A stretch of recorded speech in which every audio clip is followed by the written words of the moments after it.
today, Moscow lifted all restrictions imposed over the weekend during the short-lived revolt by the Russian Wagner mercenary group against the Russian government.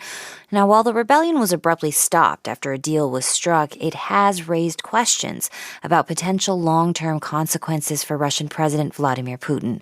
For more, we turn to Russian investigative journalist Andrei Soldatov. He's co-founder of the Russian Secret Service's watchdog website Agentura and a fellow at the Center for European Policy Analysis. Good morning. Morning, Leila. So this was seen as a challenge to Putin's authority. How does this revolt affect Putin's standing at home and abroad? Well, certainly it made Putin seen really weak because, Putin's been talking about national sovereignty, and because of this crisis, he got his minor partner, Alexander Lukashenko, president of Belarus, getting involved, fixing Putin's problem with his pal, which doesn't look good. Yeah, so you're referring to the deal that was struck by the president of Belarus.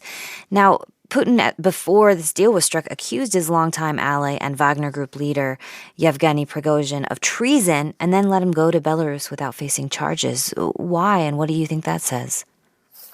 I think the problem here is that Prigozhin is still an asset for Putin.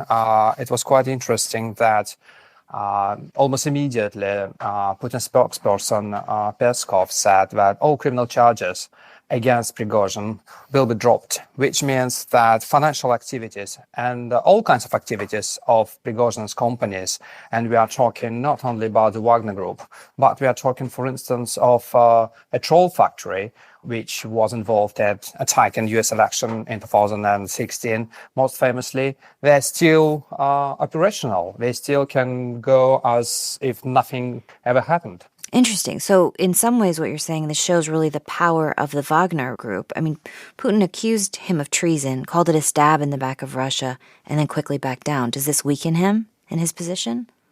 Yes, I think so, because it means that right now, the people he trusted with protecting his political stability and his political regime, I mean, the Russian security services and the army, they all they have this thought that, look, it's better not to interfere if there is some sort of dispute in the inner circle of Putin, because, at some moment, these guys, they still can strike a deal, and we do not to be the people who would be blamed for bloodshed. And that is why the Russian security services and the army was so hesitant and actually chose to wait and see.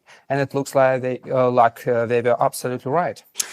Prigozhin has now directly challenged Putin's justification for invading Ukraine. How might that affect how Russians see the war? Well, it is quite strange that even the citizens of Rostov-on-Don, they're quite cheerful about the Wagner Group presence in the city. And it looks like Prigozhin still is quite popular among the Russians, but to some extent even in the army. That's Russian investigative journalist Andrei Soldatov of the website Agentura. Thank you for your time. Thank you.